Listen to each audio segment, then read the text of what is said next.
So I needed to write my outline for this speech. And I had just found out that the topic that I submitted wasn't exactly the topic that I thought I was going to be speaking on for the last few months. Oops. As a holistic life coach, author, teacher, and speaker, one of the topics that I speak on most often is the definition and usage of the divine masculine and divine feminine energies. What are the divine masculine and divine feminine energies, you may ask? They're energies that exist within all of us, as well as within everything in our world, no matter our gender. Divine masculine qualities include such things as plans, action steps, academia. It's the doingness of life. Divine feminine qualities include such things as relationships, the field of creativity, allowing things to gestate, and holding space. Seeped in every religious, scientific, and mystic tradition from long ago, the divine masculine and divine feminine are integral to everything in our world. In essence, it's the duality of all that exists. Though my work spans the teaching and understanding of how to use the divine masculine and divine feminine in order to create a balanced inner and outer world, the specific topic I'll be speaking on today is not the healing of the divine masculine and divine feminine, but rather an aspect of it, namely the phrase holding space and how to use the divine feminine qualities of being versus the divine masculine qualities of doing in order to do it. Holding space can be used when you've come up against a challenge and you're not sure what to do yet, and it must be done in the feminine energy. So, if I were using the divine masculine energies of forward action and doing, I may have panicked and pushed myself to rewrite all the notes that I had been writing for the last few months. But I didn't. Instead, I shut the tab on my computer that reminded me that my topic was slightly different than I thought. And I let the whole issue simmer on what I call the side burner of my brain for a little while. I went to do some other things, and then I went outside to get some sun. As I was sitting outside enjoying the lovely day, my talk came to me. You see, it came to me when I wasn't doing anything, just being. I hadn't jumped to fix, save, or solve my problem in the same energy it was created in, but rather I allowed the answers in the divine feminine energy to show themselves to me. And then I used the divine masculine energy of forward action to put my plans into motion.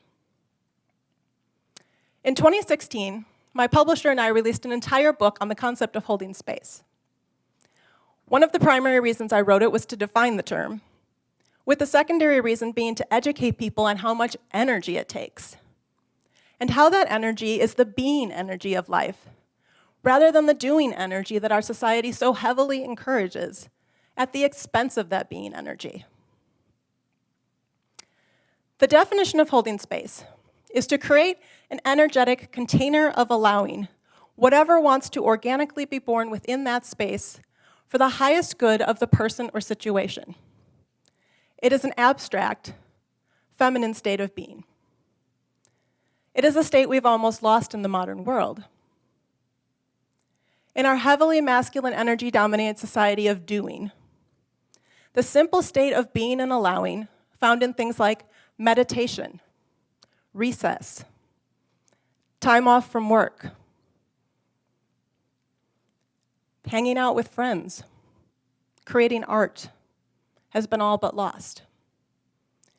We need to recultivate the simple state of being in order to further our relationship with ourselves, with others, and with our world going forward.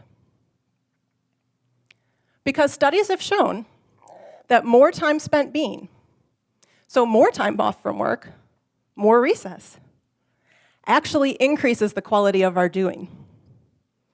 And what's even better is that not only does holding space help to solve speech snafus, but you can also use it for other, sometimes more important things as well. You can hold space for yourself, for your friends and family, for a situation, or for your dreams.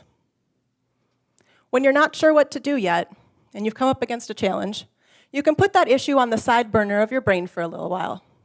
Not at the forefront, where it's sticking to your forehead, and not at the back burner, where you've forgotten all about it, but on that side burner, where it's in your awareness, but you're not actively working on it in every moment. And instead of jumping in to fix, save, or solve our problems, or focusing on our problems, we can allow our challenges to show us their gifts. Because challenges are really just opportunities in disguise. They're opportunities to learn, to grow stronger, or to take a new direction.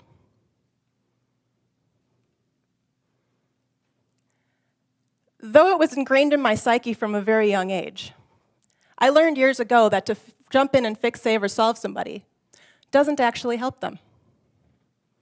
I remember years ago I went to a life coach who challenged me by saying, do you know that every time that you jump in to fix, save, or solve someone, that you're taking away an opportunity that the universe has given them to grow stronger? To which I looked at her and said, do you mean I'm not helping? Her nod made me reevaluate much of what I had learned my entire life as I looked back at her and said, well, that's not what I wanted to do.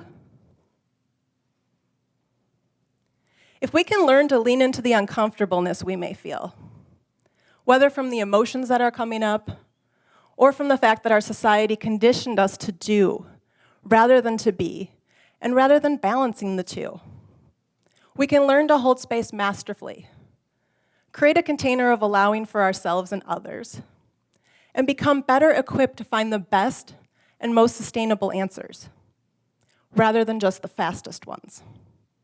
Thank you.